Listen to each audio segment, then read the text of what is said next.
अजित पवारांच्या जाण्यानंतर राष्ट्रवादी काँग्रेस पार्टीमध्ये पुन्हा एकदा फूट पडेल की काय अशी परिस्थिती निर्माण झाली। वरून सगळं आलबेल असल्याचं जरी दाखवलं जात असेल तरी आतून कायदेशीर मार्गाने या पक्षावरती ताबा मिळवण्याचे प्रयत्न सुरू आहेत का, अशा चर्चा सुरू झाल्या।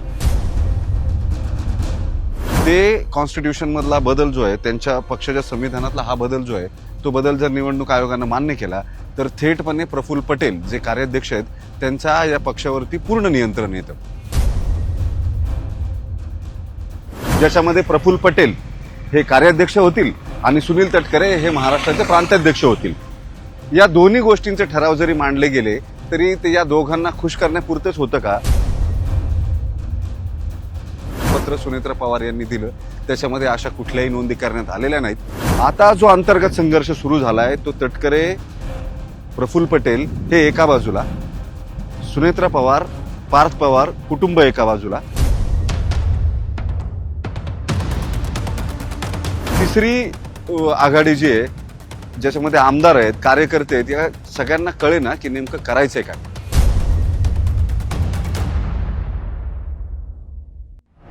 नमस्कार, न्यूज 18 मराठीमध्ये तुमचं स्वागत। मी वैभव सोनवणे। नाव न सांगण्याच्या अटीवरती या एका आपल्या विशेष कार्यक्रमामध्ये आज माहिती घेणार आहोत आपण ते राष्ट्रवादीच्या दुसऱ्या फुटीच्या न घडलेल्या गोष्टीची। दुसरी फूट जी अजून व्हायची आहे किंवा त्या दृष्टीने गोष्टी घडतायत अशा चर्चा पडद्यामागे सुरू असतात, त्या नेमक्या कशामुळे? अजित पवारांच्या जाण्यानंतर राष्ट्रवादी काँग्रेस पार्टीमध्ये पुन्हा एकदा फूट पडेल की काय अशी परिस्थिती निर्माण झाली। वरून सगळं आलबेल असल्याचं जरी दाखवलं जात असेल तरी आतून कायदेशीर मार्गाने या पक्षावरती ताबा मिळवण्याचे प्रयत्न सुरू आहेत का, अशा चर्चा सुरू झाल्यात। आणि त्याला कारण आहे प्रफुल्ल पटेल यांनी निवडणूक आयोगाला दिलेलं पत्र।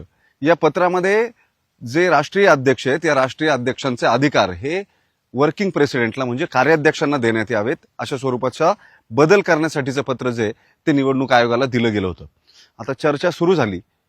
हे पत्र अजित पवार असतानाच त्यांनीच प्रफुल्ल पटेल यांना सारखं दिल्लीत येणं शक्य नसल्याचं सांगून हे अधिकार म्हणजे जे वर्किंग कमिटीचे अधिकार आहेत हे त्यांच्याकडे घ्यावेत म्हणून अजित पवारांनी सूचना केलेली होती आणि म्हणून ही तयारी केलेली होती असं सध्या सांगितलं जाते। मात्र उपमुख्यमंत्री असलेल्या आणि आता राष्ट्रवादीच्या राष्ट्रीय अध्यक्ष झालेल्या सुनेत्रा पवार यांच्या लक्षामध्ये जेव्हा ही गोष्ट आली तेव्हा एक गोष्ट स्पष्ट झाली की जर ते कॉन्स्टिट्यूशन मधला बदल जो आहे, त्यांच्या पक्षाच्या संविधानातला हा बदल जो आहे, तो बदल जर निवडणूक आयोगाने मान्य केला तर थेटपणे प्रफुल्ल पटेल जे कार्याध्यक्ष आहेत त्यांचा या पक्षावरती पूर्ण नियंत्रण येतं। जर असं झालं तर उद्या पुन्हा पक्ष फुटीच्या वेळेस किंवा इतर कुठल्याही निर्णयामध्ये जे अत्यंत महत्वाचे किंवा टोकाचे निर्णय असतात त्याच्यामध्ये प्रफुल्ल पटेल हे निर्णायक ठरू शकतात। जे यापूर्वीच्या बैठकीमध्ये यापूर्वीच्या फुटीमध्ये झालेलं होतं तसंच याही फुटीमध्ये घडू शकतं किंवा तशी परिस्थिती उद्भवली तर तसं घडू शकतं। या सगळ्या प्रक्रिया जेव्हा लक्षात आल्या किंवा या सगळ्या तांत्रिक बाबी जेव्हा सुनेत्रा पवार पार्थ पवार यांच्या लक्षात आल्या त्यानंतर मग सुनेत्रा पवारांनी एक निवडणूक आयोगाला पत्र दिलं की यापूर्वी जी काही पत्र देण्यात आलेली असतील कुणाकडूनही ती सगळी निरस्त समजण्यात यावीत आणि इथून पुढे राष्ट्रीय अध्यक्ष जे आहेत ते या तारखेला जो ठराव करण्यात आलेला होता त्याच्यानुसार मी राष्ट्रीय अध्यक्ष आहे आणि वर्किंग कमिटीची नावं जी आहेत ती 12 नावं सुद्धा त्याच्यामध्ये देण्यात आली। आता हे जेव्हा झालं आणि त्यानंतर हे सगळं समोर जेव्हा आलं, माध्यमांमध्ये बातम्या सुरू झाल्या, त्यानंतर तटकरे आणि प्रफुल्ल पटेल हे विलन झाले। या गोष्टी टप्प्याटप्प्यानं बघायला हव्यात। अजित पवार गेले, त्याच्यानंतर प्रफुल्ल पटेलांनी निवडणूक आयोगाला पत्र दिलं, त्याच्यानंतर सुनेत्रा पवारांच्या अध्यक्षपदाच्या निवडणुकीचं आणखी एक पत्र गेलं। सुनेत्रा पवार या अध्यक्ष झाल्या, त्यांनी त्यांची वर्किंग कमिटी तयार केली। या वर्किंग कमिटीमध्ये प्रफुल्ल पटेल आणि तटकरे कोण हे मात्र निश्चित नाही। वास्तविक जेव्हा एखादा नवीन अध्यक्ष निवडला जातो राष्ट्रीय, तेव्हा त्यापूर्वी असलेल्या सगळ्या कार्यकारिणी ज्या आहेत त्या आपोआप निरस्त होतात आणि नव्याने नेमणुका कराव्या लागतात। जर हाच न्याय लागू झाला तर ना आता प्रफुल्ल पटेल कार्याध्यक्ष आहेत ना सुनील तटकरे हे राज्याचे प्रांताध्यक्ष आहेत। त्यामुळे या सगळ्या गमती जमतींमध्ये जेव्हा सुनेत्रा पवार यांची निवड करायचं ठरलेलं होतं तेव्हाच्या निवडीच्या वेळेस एकच ठराव जो आहे तो करण्यात आला, तो म्हणजे सुनेत्रा पवार यांच्या निवडीचा। मात्र त्याच्या आदल्या दिवशी काही घडामोडी घडलेल्या होत्या।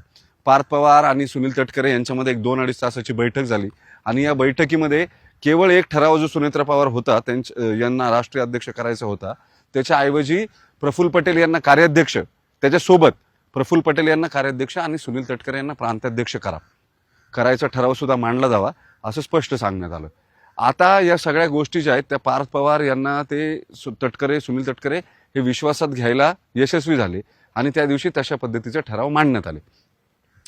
मात्र जे पत्र निवडणूक आयोगाला दिलेलं होतं त्याच्यामध्ये केवळ सुनेत्रा पवार यांच्याच अध्यक्षपदाचा ठराव आणि वर्किंग कमिटीच्या 12 जणांची नावं, ज्याच्यामध्ये शिवाजीराव गर्जे यांचं खजिनदार म्हणून नाव आणि सुनेत्रा पवार यांचं राष्ट्रीय अध्यक्ष म्हणून नाव, एवढ्याच 2 नोंदी ज्या आहेत विशेष त्या निवडणूक आयोगाकडे देण्यात आले.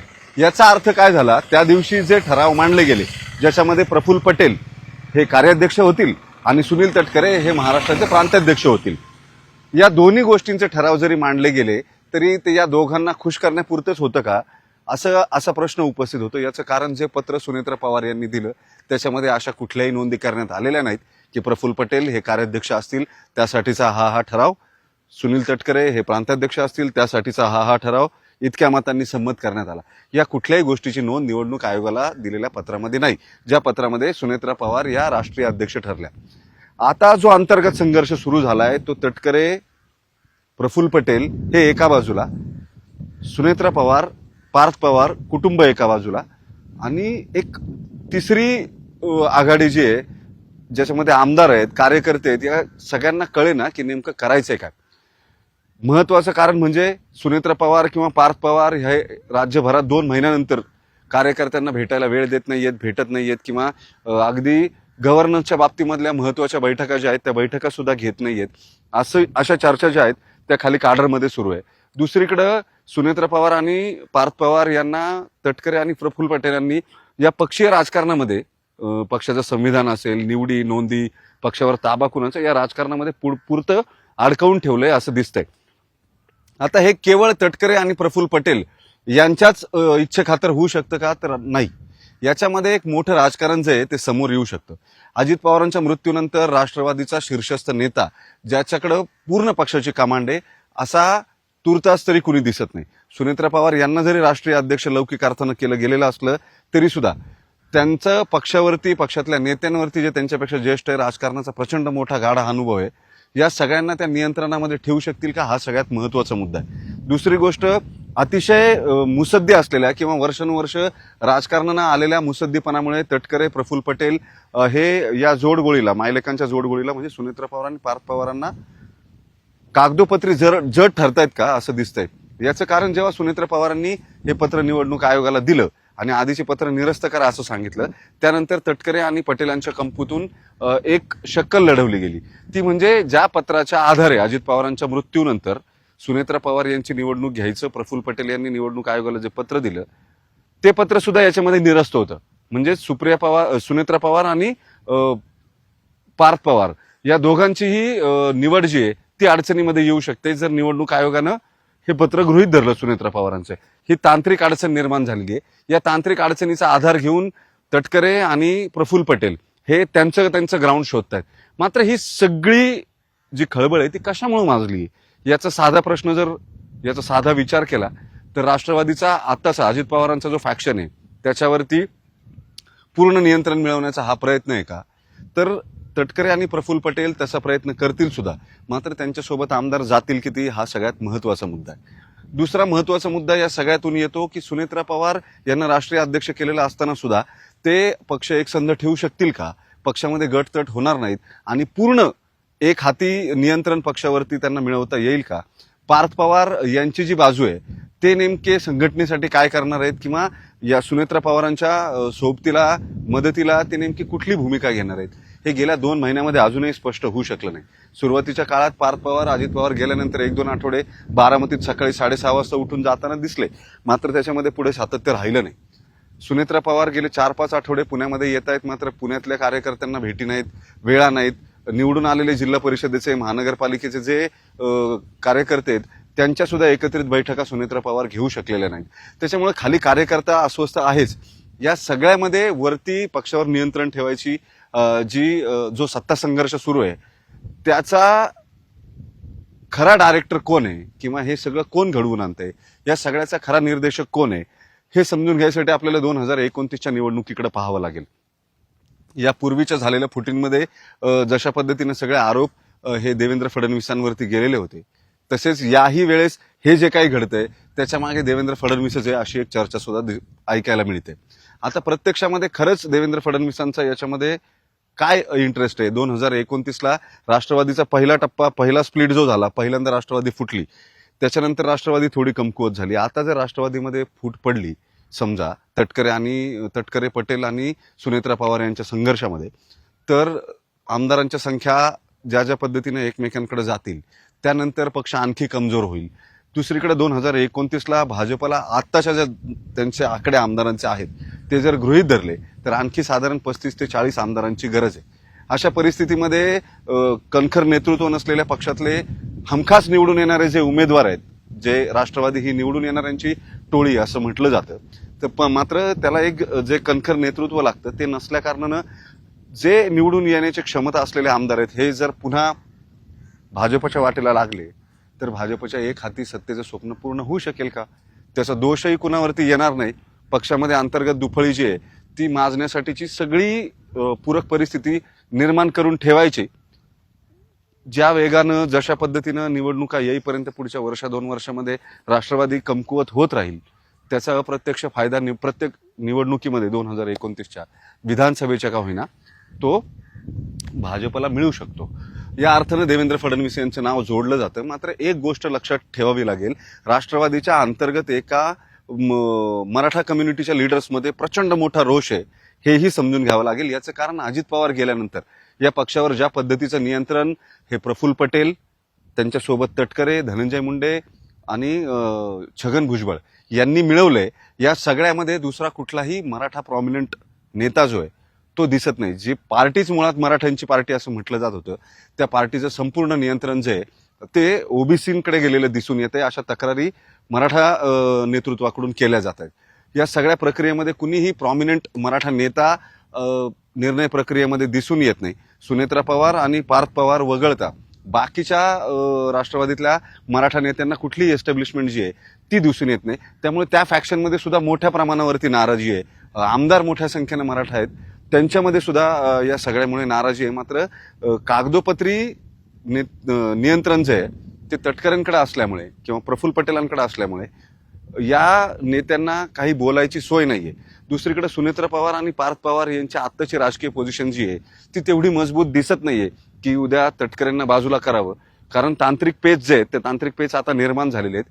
त्याची उत्तरं कशी शोधली जातील हा सगळ्यात महत्वाचा मुद्दा असणार आहे. लगेच पटकन प्रफुल्ल पटेलांना किंवा तटकरेंना बाजूला करून सुनेत्रा पवारांना तांत्रिकदृष्ट्या, कागदोपत्री, कायदेशीर दृष्ट्या लगेच कुठलं अधिष्ठान मिळेल किंवा नियंत्रण मिळेल पक्षावरती असं दिसत नाहीये. त्याच्यामुळं त्या सुद्धा या सगळ्या प्रक्रियेमध्ये जराशा गुंतलेल्या दिसत आहेत किंवा भांबावलेल्या दिसत आहेत. ज्या प्रकारची निर्णय प्रक्रिया व्हायला हवी, ज्या प्रकारचा कनेक्ट व्हायला हवा तो होताना दिसत नाहीये. सुनेत्रा पवार यांची उपमुख्यमंत्रीपदी निवड झाल्यानंतर 2 पातळ्यांवरती त्यांचा संघर्ष जो आहे तो स्पष्ट दिसतोय. एक म्हणजे कार्यकर्त्यांशी संपर्क आणि दुसरा गव्हर्नन्सच्या पातळीवरती. उपमुख्यमंत्री असल्यानंतर, पुण्याचे पालकमंत्री असल्यानंतर काही महत्वाच्या बैठका या त्या वेळेला होणं अपेक्षित असतं, ज्याच्यामध्ये कालवा समितीसारखी बैठक आहे किंवा डीपीसी जिल्हा नियोजन मंडळाची बैठक आहे, या बैठका असतील. या बैठका वेळेवर होणं अपेक्षित आहे. मात्र सुनेत्रा पवार या पक्षाच्या अंतर्गत गुंतागुंतीमुळे तिकडे वेळ देऊ शकत नाहीयेत, हे निश्चित आहे. आता या सगळ्या परिस्थितीमध्ये आणखी एक महत्वाचा मुद्दा जो येतो तो म्हणजे तटकरे आणि प्रफुल्ल पटेलांना हे सगळं करायसाठीची जी ताकद येते ती कुठून येते हा त्याच्या मागचा महत्वाचा मुद्दा आहे. तटकरे आणि प्रफुल्ल पटेलांचं नेतृत्व हे राष्ट्रवादीतल्या किती नेत्यांना मान्य होईल हा महत्वाचा प्रश्न आहेच. तो करिश्मा किंवा ती सगळी ताकद त्यांच्याकडं राज्याचं नेतृत्व करायची ती आहे का, तर त्याबद्दल कुणालाही शंका आहे. म्हणजे त्याच्यावरती दुमत असायचं सुद्धा कारण नाहीये. मात्र अचानक पक्षामध्ये काही ठराविक आमदारांना तटकरेंकडून किंवा आदिती तटकरेंवरती जबाबदारी दिली जाते तटकरे फॅक्शनमधनं, आणि त्या काही आमदारांना, काही समाज माध्यमांमध्ये बोलणाऱ्यांना स्पष्टपणे काही गोष्टी बोलायला लावतात, सांगतात. अचानक सुनील तटकरेंचा एक इंटरव्ह्यू येतो ज्याच्यामध्ये ते सांगतात की विलिनीकरणाच्या बाबत मला माहिती होतं, मात्र आता अजित पवार नाही. जो स्टँड त्यांनी घेतला विलिनीकरणाच्या संदर्भामध्ये आणि त्यांच्यावरती एक साधारण विलन असल्याचं किंवा या सगळ्या प्रक्रियेमध्ये अजित पवार गेल्यानंतर राजकीय गैरफायदा घ्यायचा प्रयत्न केला म्हणून तटकरेंना लेबलिंग केलं गेलेलं होतं. ते लेबलिंग पुसायसाठी तटकरेंनी काही इंटरव्ह्यू दिले आणि त्याच्यामध्ये स्पष्ट भूमिका घेतली. अजित पवार असताना विलिनीकरणाच्या ज्या चर्चा झाल्या होत्या त्या झाल्या होत्या, मात्र अजित पवार नसताना ते विलिनीकरण तशाच पद्धतीनं कसं करायचं हा सगळ्यात महत्त्वाचा मुद्दा होता. नेतृत्व कोण करणार हे स्पष्ट नव्हतं. त्याच्यामुळे विलिनीकरणाच्या संदर्भामध्ये कुठला निर्णय झाला नाही असं ते म्हणायला लागले. आता हीच गोष्ट पुन्हा आता सुद्धा घडू शकते. त्यावेळेस विलिनीकरणाच्या बाबतीमध्ये अजित पवार निर्णय घेणार होते. प्रफुल्ल पटेल यांनी जे पत्र दिलेलं होतं हे पत्र अजित पवार गेल्यानंतर दिलेलं होतं. म्हणजे जो निर्णय अजित पवार असताना झालेला होता असा आता पटेल आणि तटकरे कंपूतून दावा करण्यात येतोय, तो निर्णय अजित पवार झाल्यानंतर तसाच्या तसा कसा राबवता येईल? जर विलिनीकरणाचा राबवता येत नाही तर हा कसा राबवता येईल? साधा मुद्दा आहे. जर सगळे अधिकार कार्याध्यक्षांकडे आले असते तर प्रफुल्ल पटेलांनी उद्या पक्षावरती दावा ठोकला नसता का? सुनेत्रा पवार अशा परिस्थितीमध्ये काय करू शकल्या असत्या? राष्ट्रीय अध्यक्ष जरी त्या राहिल्या असत्या तरी सुद्धा त्या काय करू शकल्या असत्या? तांत्रिक पेचामध्ये त्या जर अडकल्या असत्या, पक्षाचं नेतृत्व नेमकं कुणाकडं, या सगळ्याची साधारणपणे या सगळ्याचा अंदाज आल्यावरती सुनेत्रा पवार काहीशा आक्रमक झाल्या आणि मग त्यांनी निवडणूक आयोगाला पत्र दिलं. यापूर्वीची सगळी पत्र ही निरस्त करण्यात यावी 28 जानेवारीपासूनची, म्हणजे अजितदादा गेल्यानंतरची. हे सगळं जेव्हा घडतंय एका बाजूला पडद्यामागं, त्यावेळेस हे भासवण्याचाही प्रयत्न केला जातोय की आम्ही सगळे एक आहोत, आमच्यामध्ये सतत कम्युनिकेशन सुरू आहे. मात्र सुनेत्रा पवारांचा दिल्ली दौरा दिसला, त्याच्यामध्ये तटकरे आणि प्रफुल्ल पटेल दिसले नाहीत. इथला सुसंवाद जो आहे तो होताना दिसत नाहीत. तटकरे हे सुनेत्रा पवारांना भेटायला गेले, मात्र सुनेत्रा पवारांनी वेळ दिली नाही. हे सगळं जेव्हा सुरू आहे तेव्हा सगळं आलबेल आहे असं म्हणायचं कसं, हा सगळ्यात महत्वाचा मुद्दा आहे. आणि दुसऱ्या न झालेल्या फुटीच्या या गोष्टीमध्ये आणखी एक महत्वाचा मुद्दा उरतो, तर हे सगळं सुरू कशामुळे झालं, याचा शेवट काय असेल? तो शेवट ज्यांना 2029च्या निवडणुकीमध्ये दिसतोय किंवा त्याचे राजकीय आडाखे बांधले जात आहेत त्यांना हे का सुरू झालं, कसं सुरू झालं हे समजेल. आता या सगळ्या गमती जमतीमध्ये आणखी एक राष्ट्रवादीचा फॅक्शन जो आहे, शरद पवार पक्ष, तो नेमका काय भूमिका घेणार? कुटुंब एकत्र येणार का? जर कुटुंब एकत्र आलं, तटकरे आणि प्रफुल्ल पटेल यांना बाजूला ठेवण्यासाठी सुनेत्रा पवारांनी किंवा पवार कुटुंबियांनी तसा निर्णय जर घेतला तर काय होईल? हा या सगळ्या न झालेल्या फुटीच्या गोष्टीचा दुसरा टप्पा असणार आहे. मात्र राष्ट्रवादीमध्ये आता सगळं आलबेल नाही हे नक्की. राष्ट्रवादीमध्ये जे अंतर्गत धुसफूस सुरू आहे त्याच्यानं कदाचित राष्ट्रवादीमध्ये दुसरी फूट सुद्धा पडू शकते, जी अजून पडलेली नाही, मात्र ती पडण्याच्या मागची ही सगळी गोष्ट. न्यूज 18 मराठीच्या डिजिटल प्लॅटफॉर्मला तुम्ही लाईक आणि फॉलो करायला विसरू नका. धन्यवाद.